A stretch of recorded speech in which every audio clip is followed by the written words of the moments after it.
বাড়ির ভেতর থেকে কিন্তু এই যে এই হ্যান্ডেলের লকের মাধ্যমে কিন্তু খুলতে পারবেন। এখন কিন্তু খুলে যাবে, আবার বন্ধ করে দেখাই।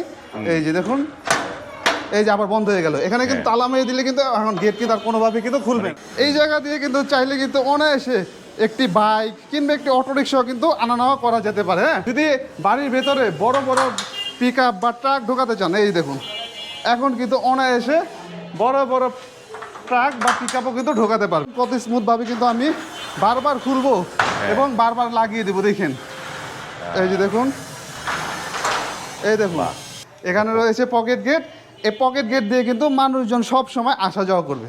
এই একটি গেট তিনটি উপায় কিন্তু আমরা খুলে দেখালাম। এই গেটটা কিন্তু আমরা এখনো কালার করিনি। এই দেখুন, এই যে 1/2 ইঞ্চি বক্স দেখা যাচ্ছে, এটা রয়েছে 3 ইঞ্চি বক্স, এর সাথে রয়েছে 1/2 ইঞ্চি বক্স। হ্যাঁ, এই যে এখন কিন্তু বোঝা যাচ্ছে, কিন্তু আমাদের কাজের ফিনিশিং আলহামদুলিল্লাহ এত ভালো দেখে কিন্তু বোঝার উপায় থাকে না কোথায় আমরা 3 ইঞ্চি বক্সের সাথে 1/2 ইঞ্চি বক্স রেখেছি, বা ঝালাইয়ের যে দাগগুলো রয়েছে, এই যে এই দাগগুলো কিন্তু কোথাও কিন্তু বোঝা যায় না। ঝালাই কিন্তু অনেক বড় এক ধরনের দাগ থেকে থাকে, কিন্তু আলহামদুলিল্লাহ আমাদের এটা কিন্তু বোঝা যায় না। এবং আরেকটা জিনিস দেখেন, আমাদের বক্সগুলো যে কত ভালো কোয়ালিটির গ্যালমানাইজ করা, সেটা হচ্ছে যে এই যে দেখুন এখানে কিন্তু কোম্পানির নাম দেওয়া আছে, তারপর উৎপাদন ডেট 23/10/2025। এখানে আমরা 5 মিলি জাহাজের প্লেট দিয়ে তৈরি করেছি। 5 মিলি জাহাজের প্লেট। এটা দিয়ে কত পড়েছে? এটা এটা আবার 1400 টাকা স্কয়ার ফুট খরচ পড়ে।